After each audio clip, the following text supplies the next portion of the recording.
Should be. There we are. Yeah. Okay. Yay.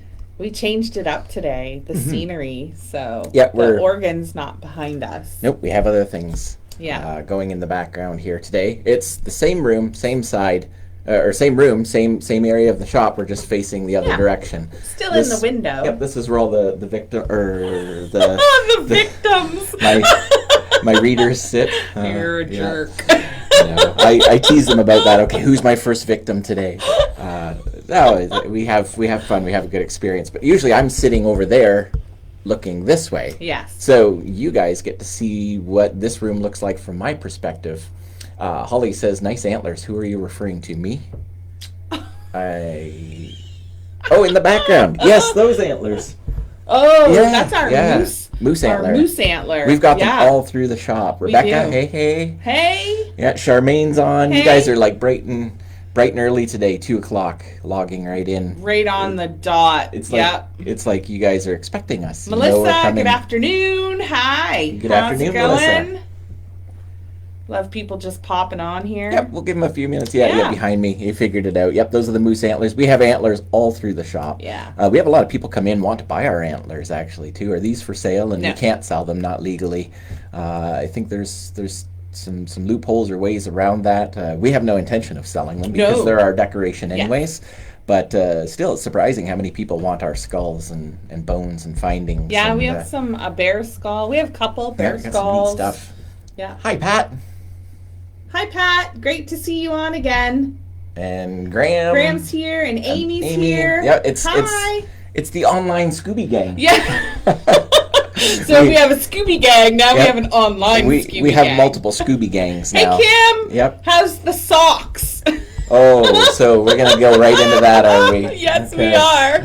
So for those of you who are part of yesterday's or caught up afterwards and heard our discussion, we ran down this rabbit hole of socks and conformity and OCD and free-spirited freeing your mind from OCD and becoming creative and inspirational, as per Melinda at Melinda's Enchanted Cottage. Right. So guess who's wearing different colored socks today? Look at that. Go me. Black and white. I am showing both my sides today for everybody who's paying attention. Hey, Bree. Yeah, and guess who's not wearing mixed match socks today? No, look. Stop that. No, it's just funny the way we and I actually intentionally went in unmatched socks so that I could wear one of each just for today to see what it's like. Now, that being said, I did give a considerable amount of thought into the feel, whether they were going to be the same tightness, the same texture, the same, right? It does matter. I asked you that. I did. I'm like, isn't that weird? They're two different textures. Well, they're not, because I carefully picked two that were the same. They're just different colors. So this is my conformist. Did I say that right? It's my conformist way of non-conforming. Okay. Hey, Colton. Hi, nice Colton. to see you. And people are replying to each other. That's fantastic. Amy's having a good laugh at my expense, which is really what this is all about, too. If we're not having fun, we're not doing it right. Kim is also wearing mismatched socks today. Yeah, we already had a conversation with her. Yeah, we've had a conversation with Kim. She went right into the woolly socks, 2 different colors. So. And are you twitching? Are you like, or is it okay? It's not as bad as you expected it to be. Are you feeling creative? Yeah. Or does this just, draw that bond between us even tighter? It's like, sister, I hear you. This is not okay in my world. Yeah, let me know how this is. Stay tuned for Melinda's Enchanted Cottage Witches Social and what kind of socks will we be wearing tomorrow. I'd like to think that the things we talk about are more important than this, but ironically, I think this is the takeaway for people. It's like, this is what makes them log back in and say hi. Everything else is just like, yeah, I got that. I already know what you're talking about. Okay, so I was just watching a few videos online, totally off topic here, and I asked Jeremy, I'm like, do we sound this stupid? Right at this moment, yeah, I think we probably do. Yeah, could be. I don't know, but what is it that quote from the Crafts, Mister? We are the weirdos. Well, welcome to our world here, folks. If you're logging in and watching and listening, and you stay listening, hey, we like you. You're our kind of people. So we have that I don't know, that kinship, that connection of some form that says, hey, I'm going to listen in on this, even if it means it's mix match socks or whatever kind of stupidity we're talking about. Brightened the day for everyone talking about our feet. Okay, but we do want there to be a purpose behind this beyond just feet, yes, etc. Oh, hey, look, Bylaw's out giving more tickets. Okay, pay attention. I know. Who cares? We're safe. Okay, so yeah, yep. Anyways. Yep, so today we wanted to tackle the idea of energy vampires, energetic, psychic vampires. Did I jump the gun? Well, yeah, I have to go over the usual thing in case there's newbies to our video. Okay. So this is our daily Witches Social, starts at 2 p.m. Join us. We encourage the comments, obviously. You can call in if you want, 226-931-1419. That's Melinda's Enchanted Cottage phone right there. I have it with me, so call in if you want. Offer up your thoughts, your opinions, anything. Have a blast. It's just about like-minded people getting together and chatting. So each day we pick a topic. It could be anything. Today, like Jeremy said, we're touching on energetic vampirism. Yep. So energy being sucked away from you. Yep. And if you're new to this, don't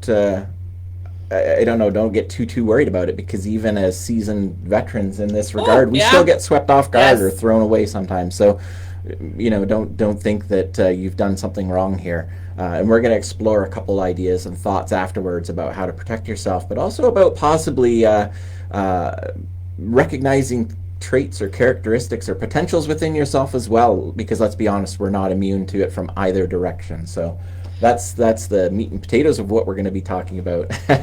Missy, she's called us weirdos. Yep, love you, weirdos. Thank you. And Pat's like, oh my God, no way! I was going to text you this morning. I was going to say energy vampires. It's been in our mind for a little bit, but we were just kind of organically following the train of thought with regards to personal energy, etc. This is kind of the next step, is other people's energy, and we did discuss that right from the very beginning with somebody commenting, how do we thwart other people's negative energy? Well, you're going to want to take notes today about this and how you can apply this into your day-to-day practice. So to newcomers, it seems like maybe an odd topic, but we have been discussing this all along since we started. Are we on day 6? Day 6. I don't know. It's a blur. Yeah. It's just still January. Yeah, still January. March in Melinda's world. Yeah, March in Melinda's world. Saying. Inside joke there from the first post was misposted as March.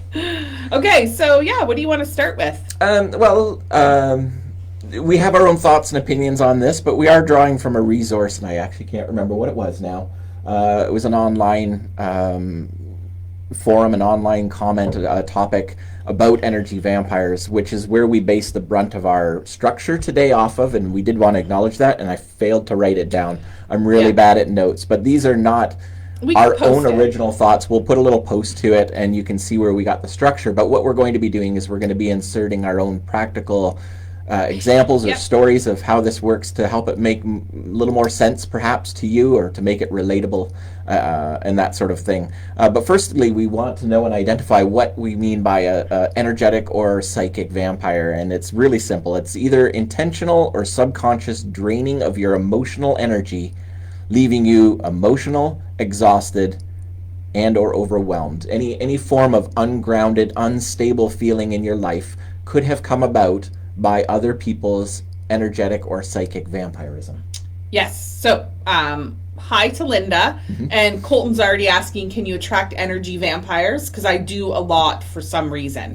Like energy attracts like energy, but as we go on through today, you will see why these people keep coming back to you. So it's not about attracting new energetic vampires. It's probably the same people that you keep allowing into your life. Yep. Yeah, and so because of the person that you are, you continually feed into this or play into this idea. So you can recognize first and foremost, who your energy is, who you are, etc., and then the people who are coming into your circle of influence, what they're taking away from you because you are not putting up those boundaries, and so on, right? It's a vicious cycle, and if you are aware of it, that's the very first step towards is understanding how to protect yourself from energetic psychic vampirism. So before we get into the meat and potatoes of things, Yep. This is a hot topic for sure. Can be, yes. Everyone has experienced it. Everyone has stories. And believe me, we want to hear those stories. We want to hear those situations that you've been in. So, you know what? Everyone, type it out. Send it off. We want to hear about it. If we don't specifically get it into the feed today, we will definitely reiterate it somewhere else and talk about it. Yeah. Okay. But yeah, definitely share your experiences, your situations, because we've all been there. We've all been there.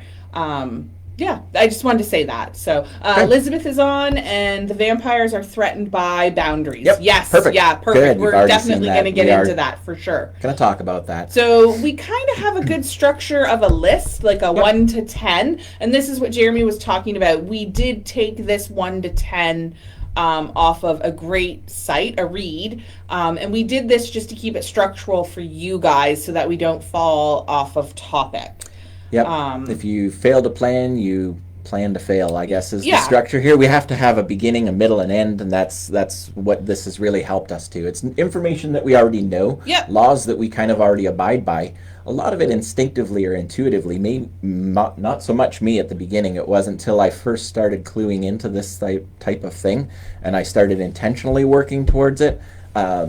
I think you've been a lot better at instinctively knowing it. It's just in your nature to say no thank you to specific things. I've been at this a while. And then later on going, oh, that's right, because that's what keeps me protected or grounded. Yes. And I wasn't necessarily in that same boat or position earlier. It's not until now. And I still fall victim to this in some cases where it's like, oh, I just gave away my power. Why did I do that? And in part of me, I'm thinking, oh, I intended to do that. But deep down inside, when I come away from it drained or emotionally empty, I recognize I gave away more than where I it went wrong. Sure. Yeah. No thank you, by the way, is my absolute favorite phrase when dealing with energetic vampires. No thank you. It's a polite way of shutting them down. It doesn't have to be ignorant or bold or rude. It's just a no thank you, not today. I'm not going to be a part of this. So you want to get into the 1 to 10? Yeah, we'll do the 1 to 10s now. If you've got a piece of paper and pencil, take notes, write it guys, down. if you want. Like, this is a good topic. Yeah.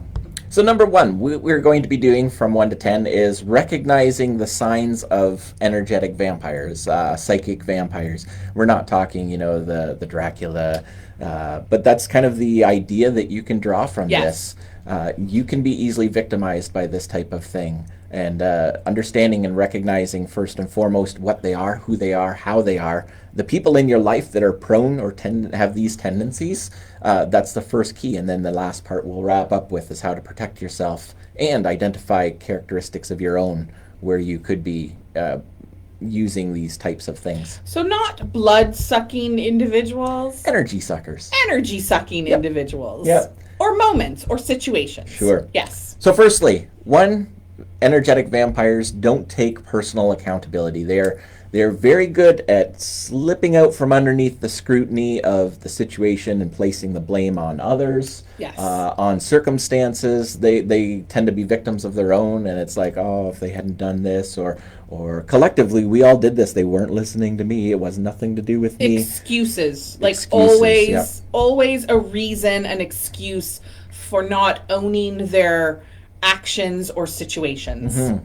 And not taking responsibility for these things as well. On our own personal experiences of this, because of the nature of who we are and some of the conversations that we have with people, we'll collect a lot of people who have incidents in their homes, for example, like haunted experiences and things. And we give them the ideas or the tools to take control for themselves. And nothing we offer or say is going to be adequate, good enough, etc., because they're always going to put, oh, but you don't know, you don't understand what's going on. No, well, no, we do. We and do. This has been very powerful and effective for us, but it always comes back to it's somebody else's fault. Oh, I managed to cleanse the house, but then my husband came back from work, and he just brought all that negativity back with him, and I'm like, oh, I can't fix that. I can't go anywhere from there. And that can suck up a lot of our time amongst some of our peers, our colleagues, our friends, etc. Sorry, Kim just said, I had a husband that always seemed to suck the fun out of the room when he entered, especially if my son and I were enjoying our day. That is very true. And in some ways, you just confirmed the point that I was trying to make. And I don't want to look like I just threw you under the bus because I didn't read that until afterwards. What was your responsibility to all of that? Could you maintain your own personal enjoyment and pleasure? And in some cases, when you are in those relationships, that gets to be very challenging and very, very hard to do. So if they are not willing to take responsibility for their own actions, Melinda will be the first one to point out if I'm being negative. Let's just go that way. If I'm having a pity party or a moment or whatever, she'll like, put on your big girl pants. Stop negating my magic and suck this up. And I am at least capable of saying, yeah, you're right. That's on me. I don't know why I just allowed this to take place in my mind. And it probably happens more so 9 times out of 10. It's me falling victim to my own mental state of mind than Melinda's intuitive, just bubbly personality. It's just reminding him that he is in control of his own energy.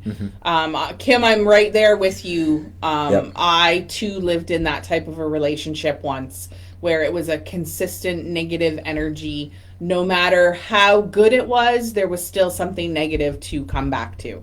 And I don't live like that. I don't enjoy living like that. Jeremy is not like that. I think I used to be. I do think I used to be. Yeah. I had the tendencies.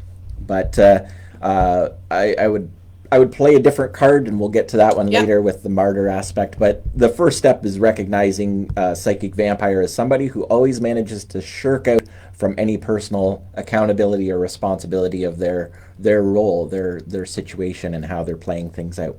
Yeah. Okay, got that? Just, they don't take their own personal accountability.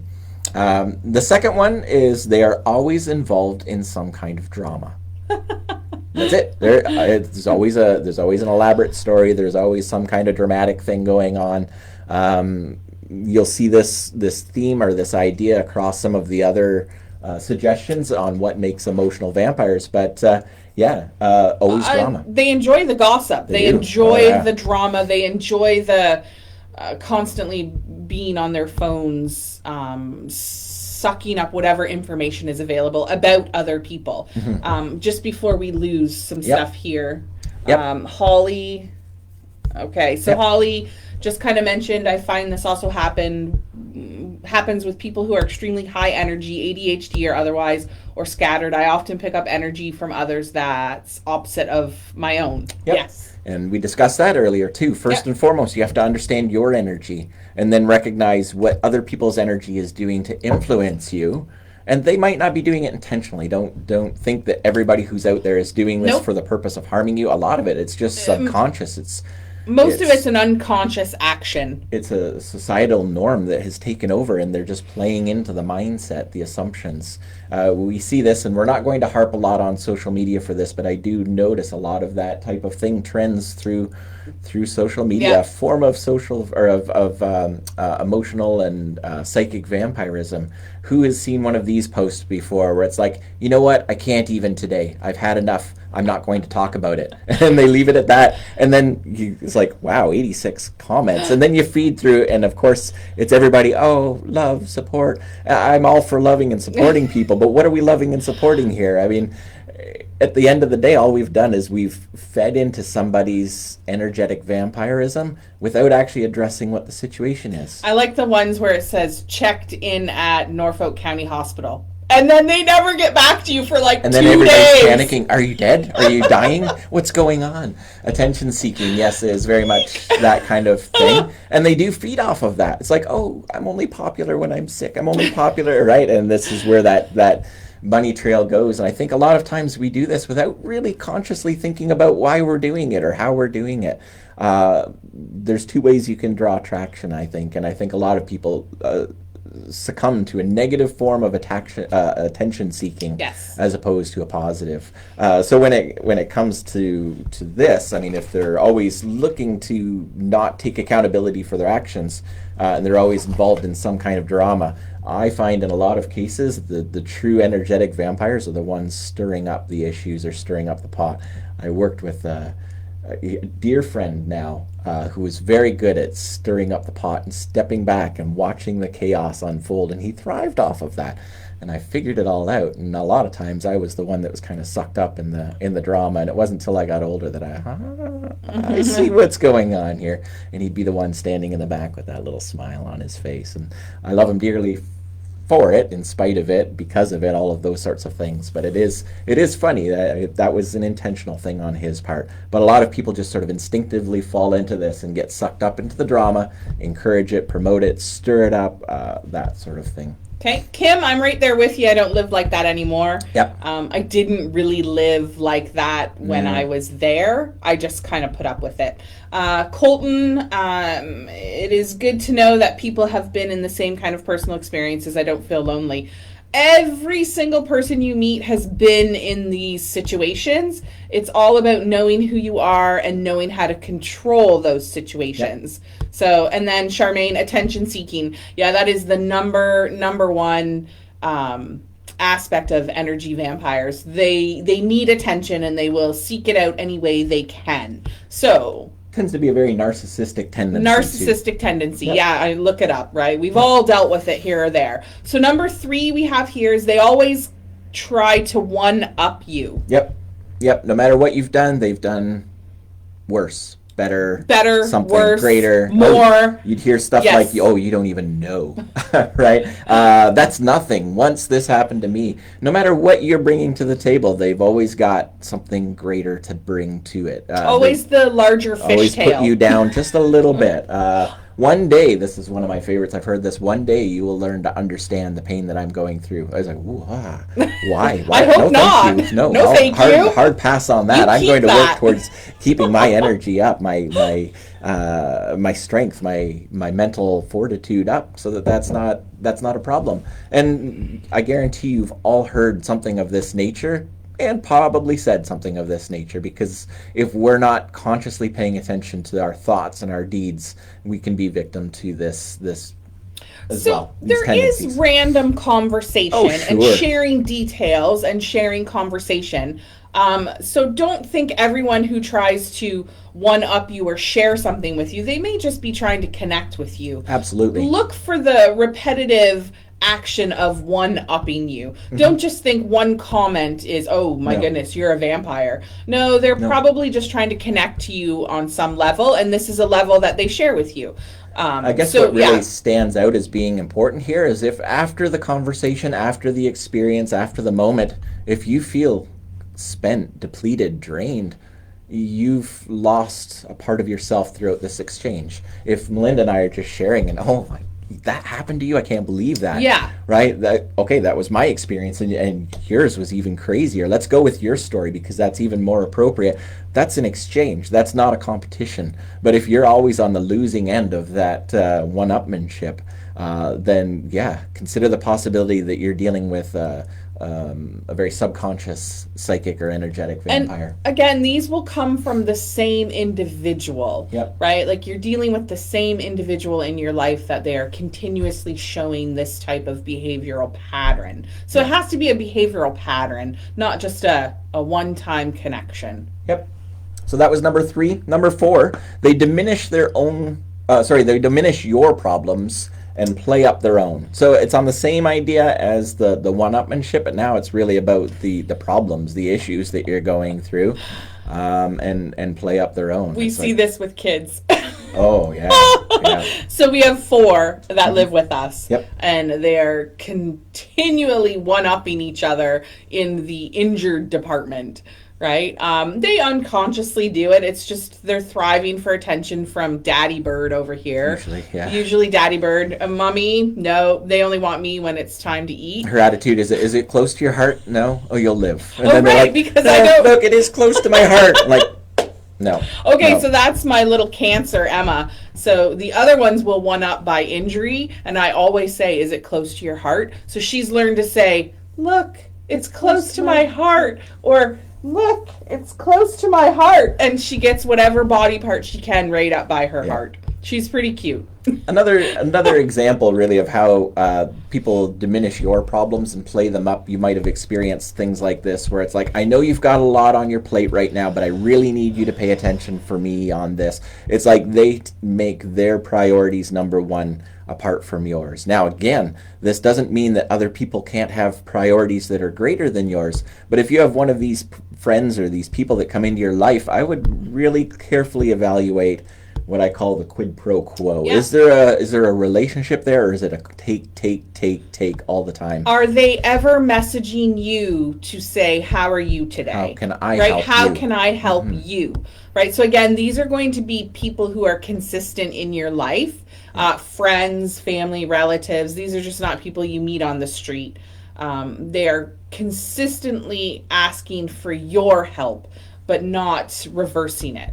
Guess what? We work in a place, in an environment where we draw a lot of people with spiritual needs, physical needs. Oh, you mean here at the shop? Here at the shop, okay. Yep, here at the shop. And this is something that we are prepared for just about every time somebody walks in the door. Not that they're not welcome here, but that sometimes we have to combat vampirism in general, and this is one that typically takes place. We have priorities here at the shop. We have things that we are consistently needing to get finished, accomplished, out the door, and some people, without really giving it any consideration, will come in and take up, monopolize our time in dramatic ways, one-upping.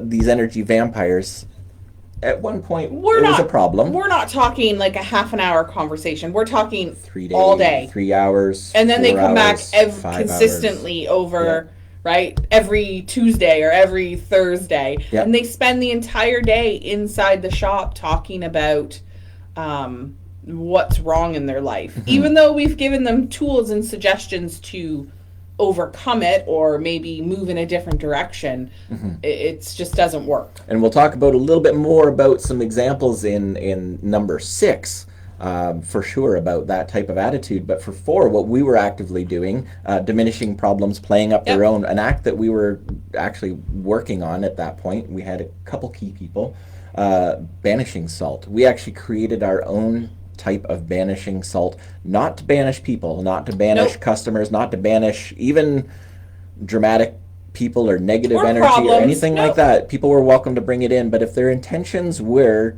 vampirism of some form that they couldn't adjust and get past, again, number 1 being about being responsible and accepting ownership over themselves, if they weren't capable to get to that state, we actually thwarted it. We put it outside the door. We put special banishing salts. If specific people would come in, we'd banish them on their way out.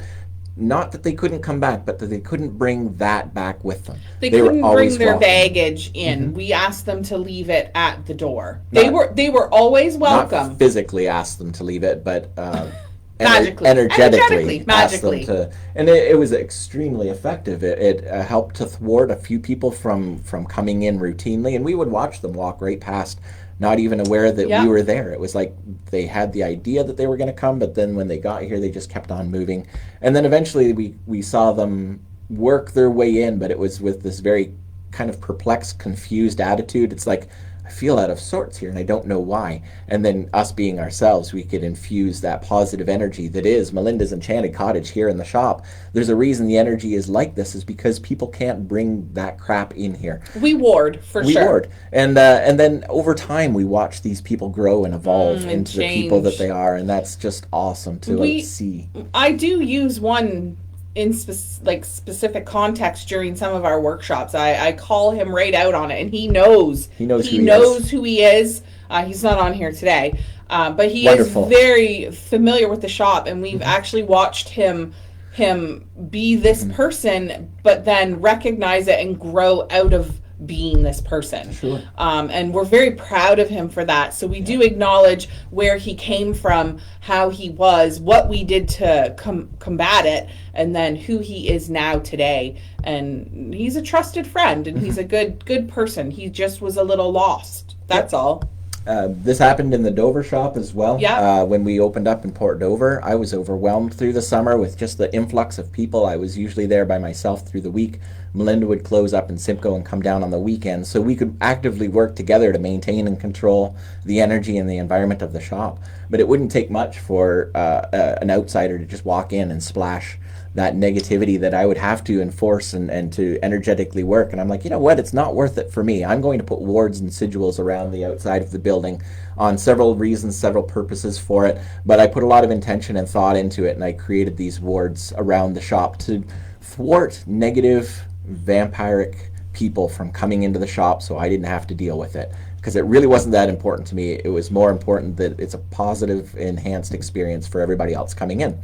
I'd forgotten that these wards were in place, and Melinda was there one Sunday, and this couple come walking up. It was in the late September, I think. It was the end of the season, and this couple comes walking up Sunday morning. We're sitting there enjoying our coffee, and the lady literally got stuck at the door. As we're watching them coming up the walkway, she's a nap, nap, nap, nap, nap, and I just wasn't really thinking much about it, but he just strolled right in, and she literally stopped at the threshold, tried to lean in, and then had this very puzzled look on her face. And Melinda's looking at me. She gives me one of those like, what the heck? What the heck's going on here? And I'm like, can't talk about this right now.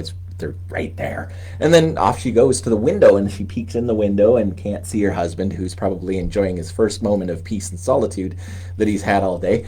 And then she goes to the door again, and then walks right past, goes to the other window, peeks in, sees her husband, comes back, sticks her head in, says, I'm going next door, and off she goes, and he just smiles. And I will see you later. The whole later. time Melinda's like, what? She'd kind of forgotten what I had done.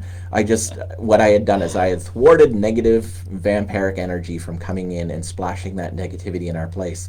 And we all had a nice little moment there. Yeah. And then eventually, I think he did this little sigh, and off he went to find his wife, or possibly went the other direction and left her in Dover. I don't know. So because of the type of shop we are, I've always maintained we are a witchcraft shop from the very beginning. We do take certain precautions. Sure but honestly, this day, I think it was just the nagging of a woman to a man, and he needed some peace and quiet. Yeah. Oh, he didn't buy a thing. He didn't buy a thing, but it was still a positive experience for him. He spent a good 15, 20 minutes just lollygagging, chatting with us. I honestly don't believe he was into it at all. No. Nothing to do with spirituality, witchcraft, occult. I think it was just a sanctuary for him. And that's kind of a service that we provide as well. We provide that for people, the sanctuary. I mean, we have so many people that come in after funerals, after losing loved ones, and they just need a place to sit and rebalance and connect. And we're completely fine with that, because that's not vampirism. No. There's nothing wrong with us offering support, kindness, love, charity, generosity, time. We will give that till the cows come home, as long as it's not being taken from us. And therein lies the difference. Yes. So they diminish our problems to make their own greater. That's a form of vampirism. That was number 4. So number 5, they act like a martyr is number 5. Yep. They leech emotions and support in order to boost their own self-esteem. That's what a martyr does. Yeah. We have this quite frequently. Somebody comes into the shop. Linda's like, hi, how are you today? And they're like, oh. And right away you're like, oh. So just feel it. If I'm not familiar with you guys, and I don't know who the customer is, which happens, I'm all about that customer service. And hi, how are you today? Like, it's my opening statement, my opening line. And when I get back, I do not it, and I run and get Jeremy. I'm like, I'm not doing this. Yep. Not doing this today. No, thank you. That's a well-rehearsed and conditioned response to the situation. Because I think I have a little more... patience. Yep. Let's just call it what it is. A little patience. More of a temperament or a disposition to let this happen. Jeremy's always afraid of what I might say to people. Sometimes. So he kind of runs out and... You know what? Diffuses. That brutal honesty is not a bad thing, though. Do you have to go? I'm going to scoot out for a minute because my insurance guy is here. So Jeremy's going to carry on, but I'll be right back, guys. Just ask him that question. And papers? Where? Oh, shoot. In the printer underneath the computer. See? Day-to-day routines. Here we go. Right, so number 5, they act like a martyr, and I know we've all had those experiences. To give you a little heads up for what's going to come, if this is a tendency of yours, keep an eye on that, because in some ways you could be subconsciously being that martyr. And we all know people who are like this. And again, it's not a matter of whether it's a day-to-day, once in a while this happens, but if it's a consistent pattern of behavior of somebody's to do this, and then you find afterwards that you're just like spent and drained, you might want to keep an eye on that. You might want to observe how your interactions with these people are playing out and what you're left with afterwards, and setting up those guards of protection. We'll discuss more about that on the personal level. Okay, so that was number 5, they act like a martyr. Number 6, another way to identify social vampires is that they use your good nature against you. Now this is, again, you can see how these are all cross-related, but energetic vampires tend to use your good nature against you, and you can see this in ways of your kindness and willingness to listen, and it makes you a good target. Now, in one hand, there's not a whole lot we can do about it. We are open for business. We are an establishment, and from the day that, or from the hour that we're open till the hour that we close, we are stuck here on a level where a social vampire can come in and just leech us dry if we don't take control of that. And that has happened. For us, a lot of times it's troubleshooting, like how do we solve this issue? How do we solve this pattern of behavior? How do we prevent this from happening? That was an idea around the idea of the black salt, the banishing salt that we created, was to combat a very specific targeted issue that was coming up. And it's not the only situation or issue that we've had these experiences with. We have them in other ways. I'm going to share of an experience that we had with that I personally had with a friend who would come in for things. He was just a very larger than life type of energy, really nice fellow. But then at the same time, it was very demanding. It required a lot of our attention, or required a lot of our focus. And I was putting out free meditation nights and free workshops. And quite often he would be the first one there, and then he would be the only one there. And he would just put up that energy block at the door that would just prevent anybody else from coming in. I can remember one specific Saturday, Melinda had to go to a dance event, a dance thing, and I was stepping into the shop, and I was going to watch it. And we were expecting that it was going to be a busy day. We had people who were planning on coming in, etc., to pick up some things. We desperately needed the money back then, the sales, the connections with the people. And first thing out of the gate, this guy came in, and it was almost as if he energetically locked the door behind him. And I was stuck there all day, unaware of how I could change this environment, the situation. And all day long, he just sucked me dry. At the end of it, I was exhausted, had nothing to show for it. And I was so discouraged and disappointed the day that a friend came and kind of energetically blocked the doors. So that was an experience that the epiphany that I had was, this is a consistent pattern. It's not a one-time or a one-off thing, and it had nothing to do with anything important. It was just hobnobbing. It was just chitter-chatter. It was just me being a kind person, not stepping up and saying, look, got stuff I need to get done today. I'm waiting for some people to come in. I appreciate for the conversation that we've had, but it's fair that you need to leave now so I can get some work done. I didn't know how to do that. I didn't know my parameters. I didn't know my power to be able to thwart that, prevent it, consciously, subconsciously, subtly, directly, any of that stuff. And that was a waste. Well, it wasn't a waste, because I look at it in hindsight and say, that's who I used to be. That's not who I am anymore. You shared an example of clothing stores and how people can use your good nature, or in this case, a needed nature, against you.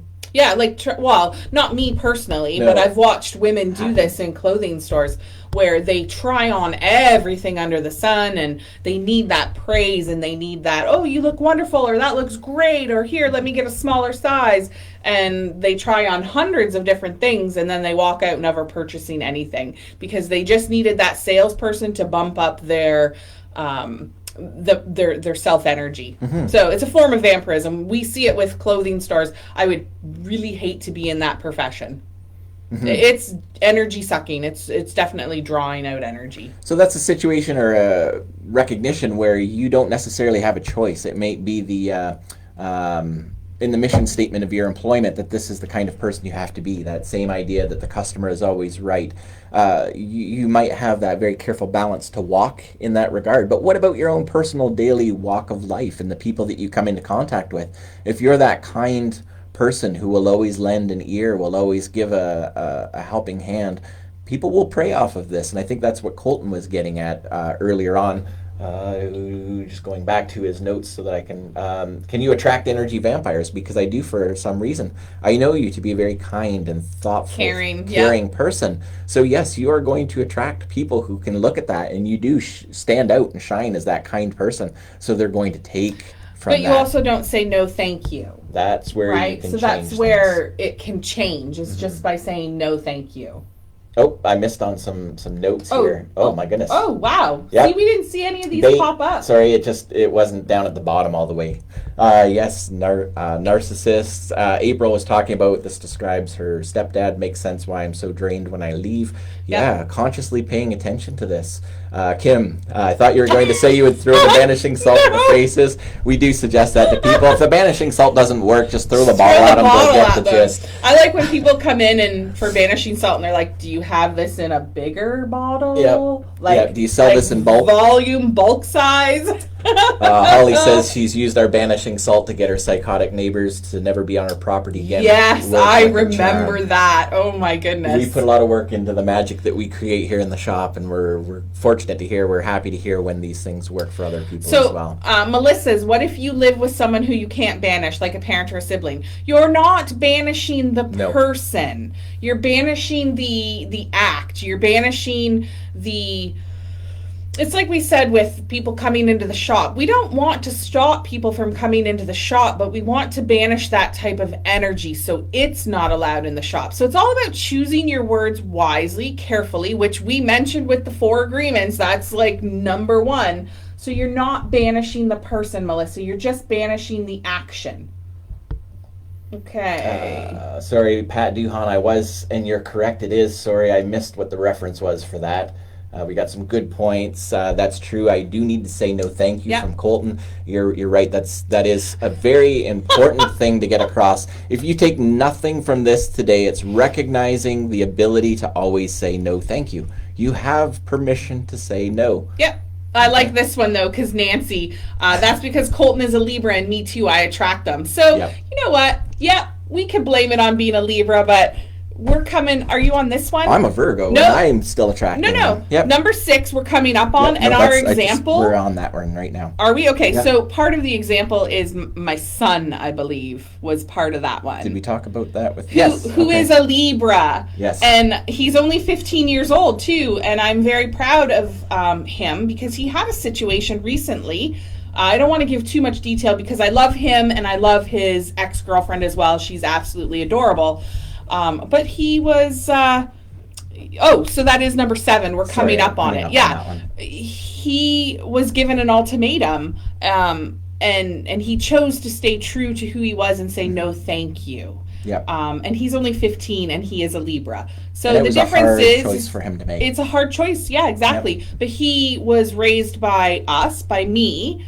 And he held true to what I've taught him about vampirism and energy sucking and keeping your personal power, keeping control of your personal power. So, it's a hard one to combat. It's a hard one to recognize. It's another hard one to recognize in yourself. Yes. And it's also hard to combat. So don't feel like you're alone in this. Don't feel like you're the only one that hasn't figured it out or doesn't get it, because this is going to be a constant battle in your life. Hands down, it is. Yep. I mean, you're probably more instinctively prepared for it than most people are, but there are still times where you're like, oh, damn it, this still got me. I didn't know how to or I don't want to deal with it today, so I pass it off to Jeremy. But then he's aware. Yep. I just want to say hi to a few more people that keep coming on. Yeah. So just as you're coming on, say hello so we don't miss your comments through the feed, because they do get lost. Just to reiterate, if you're just joining us now. And I did jump ahead. Jeremy's going to start on number 7. Yep. And that's what I was talking about with Nancy and Colton and being Libras. So here's number 7. They use guilt trips or ultimatums to get their way. They use shame as a personal weapon in order to accomplish something or to get the the attention back on themselves. If you really loved me, you would do this.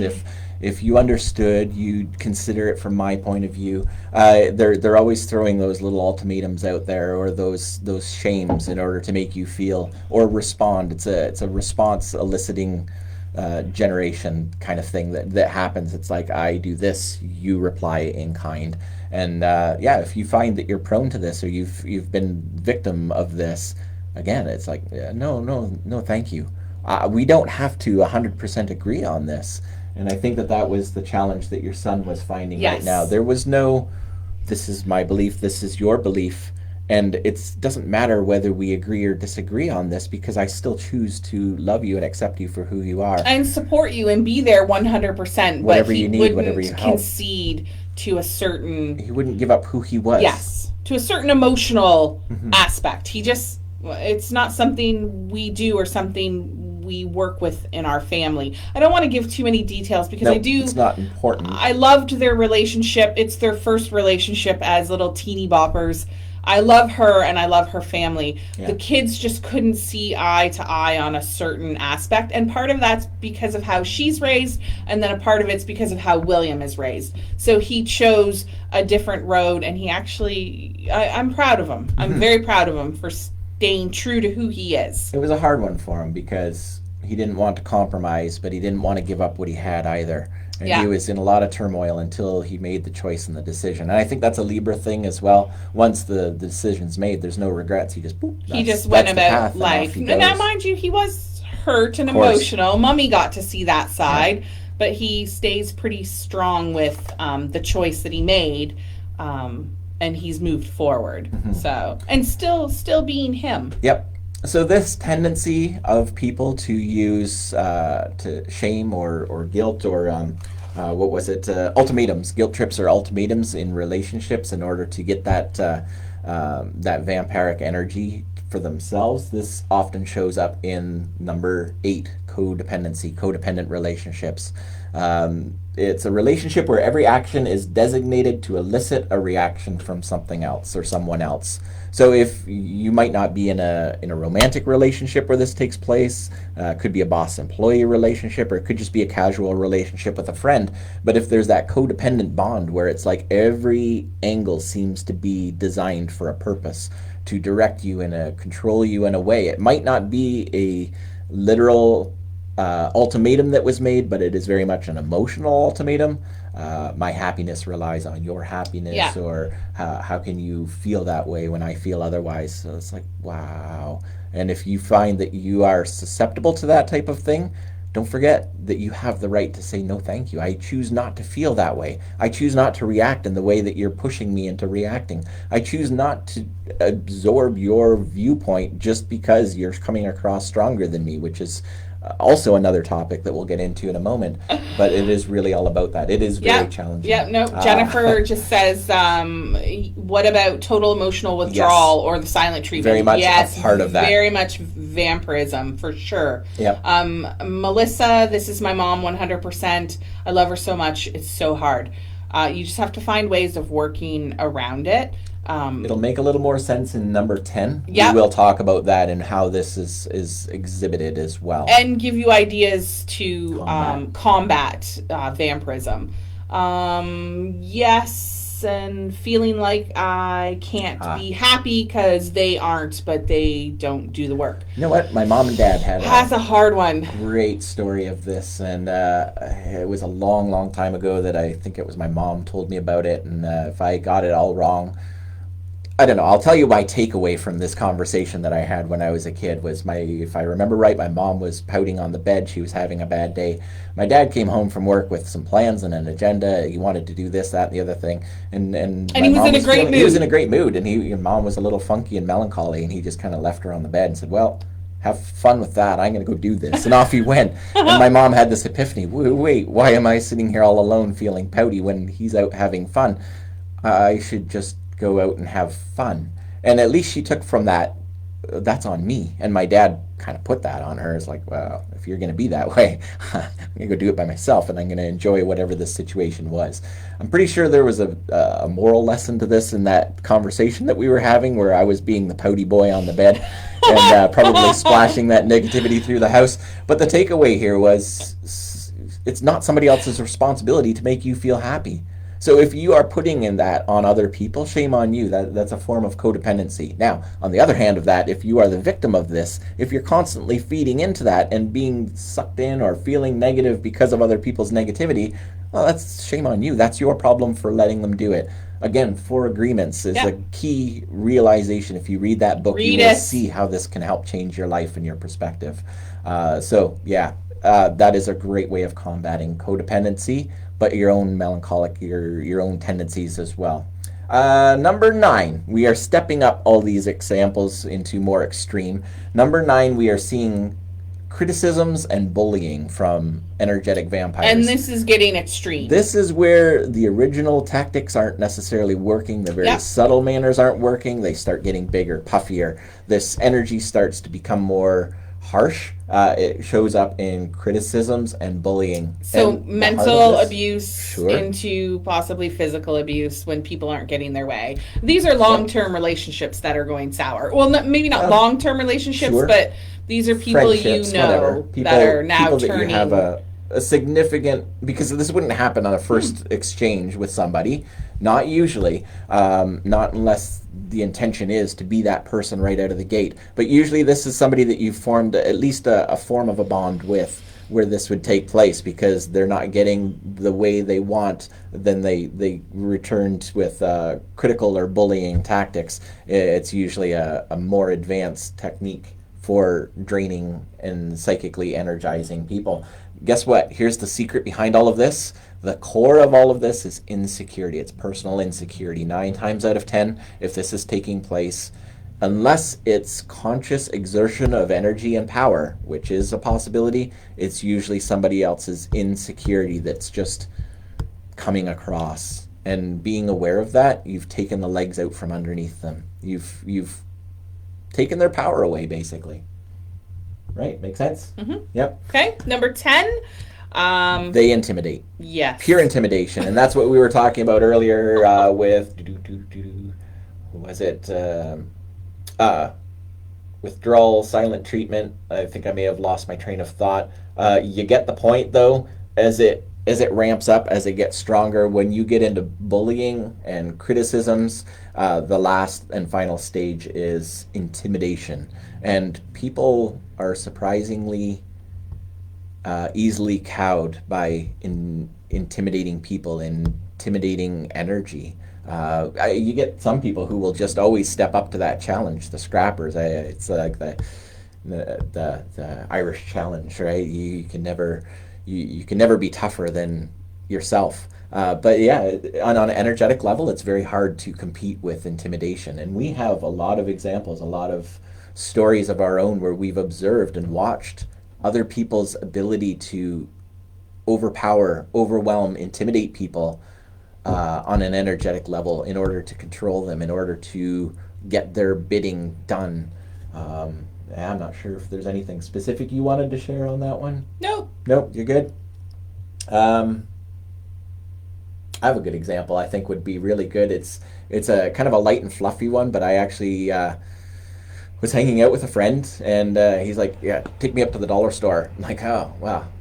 I was planning on going to the dollar store. I'm not conceding to this 100%, but it wasn't in my intention to take him with me to the dollar store. He's like, take me to the dollar store. So off we went. We went to the dollar store. And this was right around Christmas time. And I waited in line. I got the things that I needed. I waited in line patiently for my turn up to the till. And then when it was my turn, I paid for my stuff. And then I turned around and I'm like, where's my friend? I'm supposed to be taking him back home. And he's like, oh, you're ready to go. And he cut in line in front of everybody else.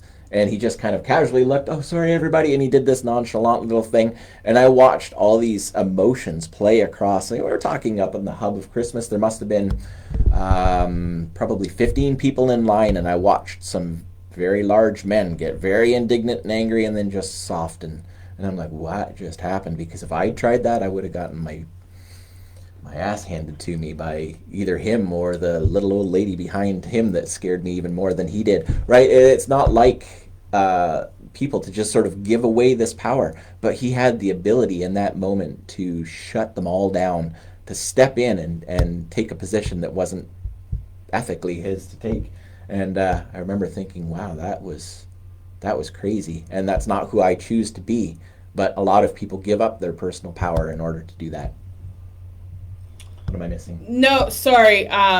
Because our insurance guy was here. Yep. Bylaw is sitting across the street right now, and our insurance guy stepped in the door because he's the insurance guy and he has to get his papers. Yeah. So I'm just cautious. That's all. Just watching and waiting for Bylaw to finish up his thing. But apparently they've been watching a lot of stores downtown. They're just here to tow. Now they're towing a car. I get it. I saw that. Now they're towing a car. But anyway, so I'm just watching. So on a side note, waiting for the fight. There is a reason why we're doing curbside right now. It's the lockdown, all that sort of thing. So yeah, if you do come to the store, we're happy to have you here. Yes. You can connect to our Wi-Fi. We can give you a virtual tour through your shop, but we respectfully ask you to wait outside for us. That's fair. Right? Because Bylaw is watching, and Yep.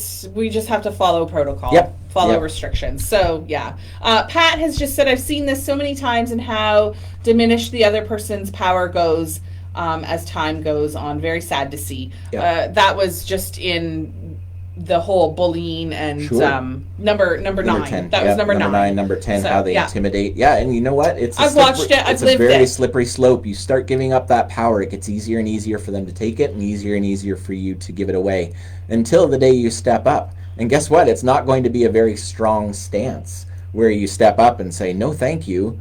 It's going to be a very feeble, no, thank you. And then you're going to have to work up to that because you've already created a pattern where their aggressiveness overrides yours. It takes practice. It really does, because the first few times you do it, you feel like you're being ignorant or feeble, like Jeremy's saying. So it does take practice. And the more you assert your power and your control of your energy, the easier it gets.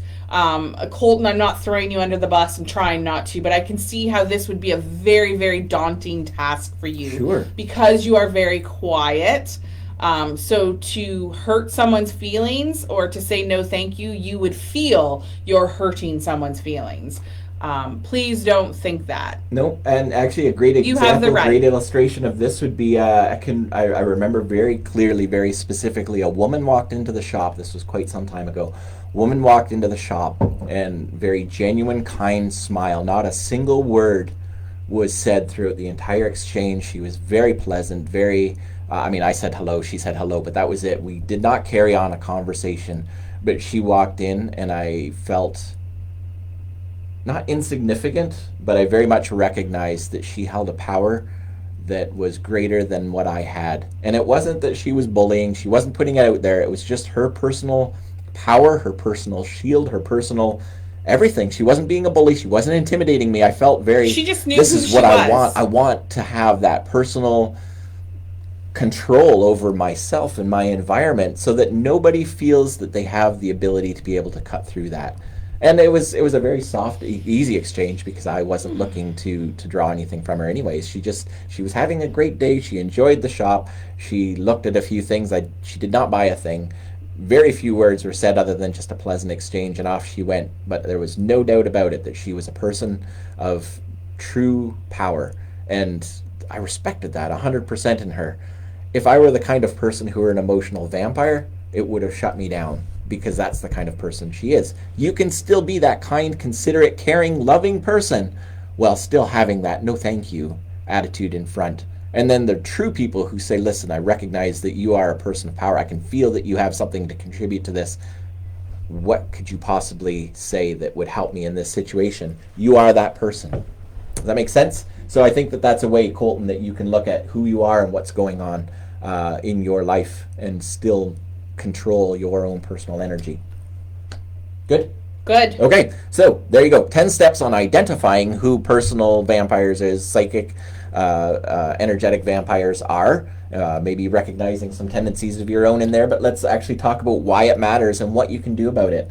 It's unhealthy. Let's just talk about it the right away. It's unhealthy to be a victim to these types of people.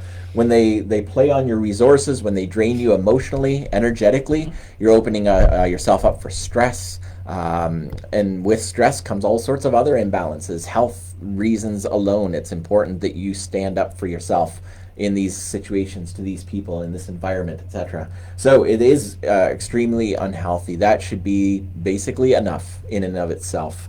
We talked about recognizing your own personal energy, your own personal power. If you're giving it away to other people, that's unhealthy. So it is important that you know what these 10 possibilities are, the 10 steps of identifying these people, and why it's important that you step up in these areas. So, steps to prepare and prevent this from taking place. Number 1, establish your boundaries. That's it. Put it out there. It's my boundaries. Avoiding these situations where you can come in. This is all under step 1. Avoid situations where you are in. Sometimes you can't. They're in your family. They're in your life. But if these are outside influences, outside people saying, hey, can we go for coffee or whatever, and they're pushing and manipulating you into these situations, minimize those. Say, you know what, I can't today, I'm super busy. You can downplay the situations into times and places where you have that strength, that power, the ability to do that.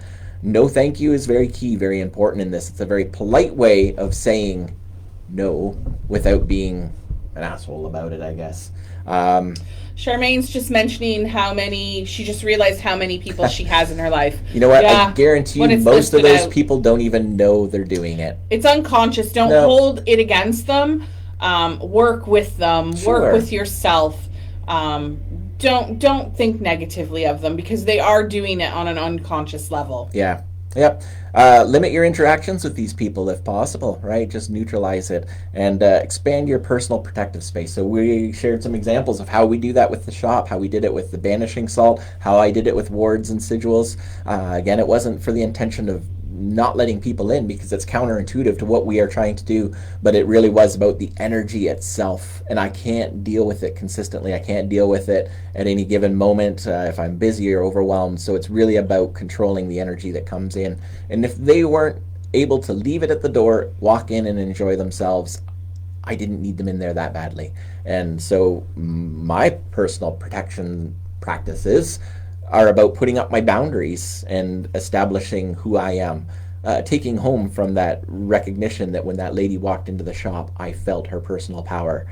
And even though I had no intention whatsoever of being that vampire, I respected and admired her for that.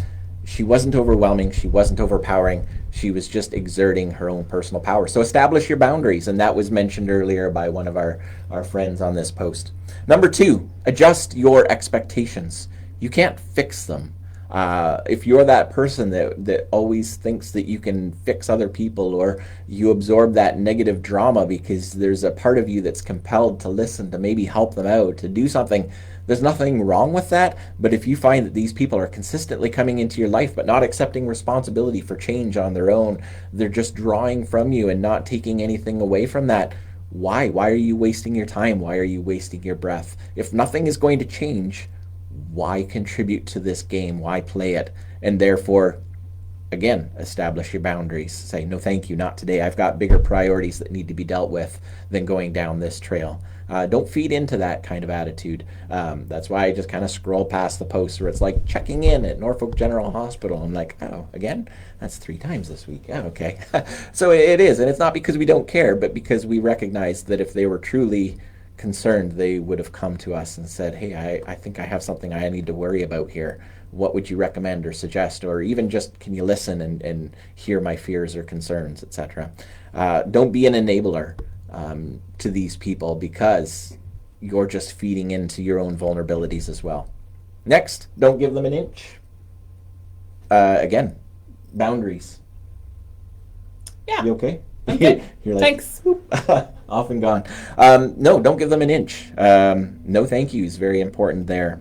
You had an example of this as well. Nah, I can't remember. You can't remember? She's flustered now. No, I'm not flustered. No, you're good. It was in regards to friend who was commenting. She was talking about how somebody came into their environment where it was an inappropriate time, in and around the inappropriate, not the right people to have this discussion. Came in and kind of splashed all over her and projected something onto them, saying that you weren't good enough because of this situation. And fortunately, the advice here was that somebody else stepped up and said, that's not right for you to do. That's not fair for you to do. That's not your place to do it. It's not their responsibility to make you feel like this is a priority or important in your life. If you can't do that for yourself, what can they do for you on that? And this is not the right time, not the right place, not the right environment. Shame on you. We use the analogy all the time, witch, woman in total control of herself, the acronym. This person was not living up to the example of a witch, a woman in total control of herself, and she was projecting her insecurities on somebody else. And the advice that we were giving, and that echoed with somebody else's thoughts, was, that's not your fault, that's not your problem, that's their insecurities. And that in no way reflects on the truth of the situation here. And that was kind of a neat thing. Again, don't give them an inch. Don't allow them that little insight that, oh, I did something wrong. Oh, I should have been more. No, not necessarily. Look at the situation and take that deep breath and think carefully before speaking. That's on the fourth one. Guard your emotional capacity. So if these situations happen to you where you're being pooed all over by somebody who's an energetic vampire, think carefully. Wait a second. I know my energy coming into this. That's not my energy. That's your energy. That's your problem. And this is a consistent pattern for us. I'm not going to budge on this because you're trying to get into my boundaries. You're trying to get into my personal space, my bubble here. My expectations are recognizing that I can't fix you. So I'm just going to shut that down with a no thank you. Energetic vampires are very good at recognizing cues, facial cues, body structures, and they know when they've got that little hook into you. And if you do, oh, tell me more, then they just feed off of that and they can play with it and they'll take it for all it's worth. Consciously, subconsciously, some people actually do it intentionally. I would say most people aren't even aware that they do it. But think carefully before speaking. If in doubt, just stop. Give yourself a moment to think about it. You have the power to do that. Just as you have the power to say no thank you, you have the power to say, hang on just a second. Collect your thoughts. Recognize who you are. Put up your protective boundaries, your barriers, and then choose a different form of dealing with it. And then lastly, if nothing else is working, cut them out entirely. Obviously, we're not talking about family members here or people that you're responsible for. We can't, you can't kick your 5-year-old out because they're just dramatic all the time. No, you have responsibilities there. But if these are casual friendships or people that are in your life, if nothing can change, if you can't protect yourself from them, then maybe it's time to cut that off. Now, on a side note, if you suddenly discover that you are without friends and this is a consistent pattern of yours, what was that joke? Every family has a crazy in it, and if you can't figure out who they are, you're probably it. I would say every friendship circle has somebody who is potentially a psychic vampire, and if you can't pinpoint who they are, maybe it's you. And maybe this is where you need to take a closer look at yourself. And again, identifying who you are, your patterns, your energy will help you to understand. And as long as you're not doing step one and shirking all responsibilities here, then you are open for positive change in your life. Yes? Okay, so maybe it means cutting them out altogether. Personally identify your own tendencies, and only you can change yourself. You can't fix others, but you can fix yourself. Your vulnerabilities, your strengths, your determinations, that is all up to you. Okay, tools. Yeah. What kind of tools? We have all sorts of stuff here that we offer at the shop. You're just like, you're ready to go. You're good. I'm good. Just letting me run with it now. He's just running with it. Okay. Did I miss something? No. Okay. All right. You're fine. All right. You're in the home stretch. I'm in the home Take stretch. it away. Take it away. Personal I'll tools. see you guys tomorrow on the Witches Social. This is like even, a topic. Even her body language, she's like, I'm done with this now. Can we just move on already? No. This topic must hit home for Jeremy because he's just like, woo woo woo woo. All right, so protection tools, things that you may have in your house or can get. Crystals, black salts, we talked about that. If you have some knowledge or awareness, do some research and study on sigils. Protecting yourself with talismans might be a great way of going. Salt bowls, I'm a huge fan of salt bowls, big fan of those right now. I've got great experiences with that from encouraging other people to practice with this as well. Crystal grids, if you have any experience with those, you can generate crystal grids for the personal protection aspect. Candles are great. We shared an example a couple live events ago about the small chime candle with the mark in it. This is your opportunity to be a victim of energetic vampires up to this point, but from this point on, I am now choosing to be somebody who's consciously aware of my environment, my surroundings, and not letting these people get the better of me, etc. Like, there's lots of examples of ways that you can do it. I guarantee you've got something in your house that you can use towards creating energy and magic around protection from energetic and psychic vampires. If not, if you've got nothing, by all means, message us, call us, and we can share some ideas or some tips, or provide you with tools if you literally do not have anything. We've got all kinds of stuff here at the shop, but it's not about the sales pitch. It's about helping you to see what you can physically do, and it starts with the mindset. There's stuff in your home. Guaranteed. Yep. Yeah. Stay home. Stay safe. Colton's just having a good chuckle at us. You guys kill me. Charmaine, is it a good idea to talk to them about it? Probably not at first. I would say monitor, recognize your own abilities, your own strengths, but then you can softly introduce, you know what, this conversation's come up a few times, and I can't seem to change your idea or perspective on this. Like, that's borderline, though, putting your feelings it's and thoughts onto them. Yep. Right? I've had that. I just had that conversation with someone last week. Yeah. So you tread lightly on that one. Just choose your words wisely if you're going to talk to them. Yeah. If you can get to a place where you can agree to disagree, at least that's a neutral zone, and I think that should be the essence of where you're going. You're not projecting your own beliefs on them, but you're recognizing that my energy is not conducive to this conversation in the direction it's going. Okay. Any other thoughts or questions? I think we've pretty much covered it all. Everything I can see here, I think we've got it all done. We're there we go. Good workshop for today. Let us know. Good topic. Workshop social. Yep. Good experiences today. And all about personal energy and protecting yourself from energetic and psychic vampires. A great way to sort of wrap up the essence of the energy discussions that we've been having. If you have any other questions, just put them out there. I always revisit the post afterwards. Yep. To go over all the questions. I monitor it, so ask away. Okay. Well, thank you so much, everyone. Blessings. Have a great day. Have a good day, guys. Love you.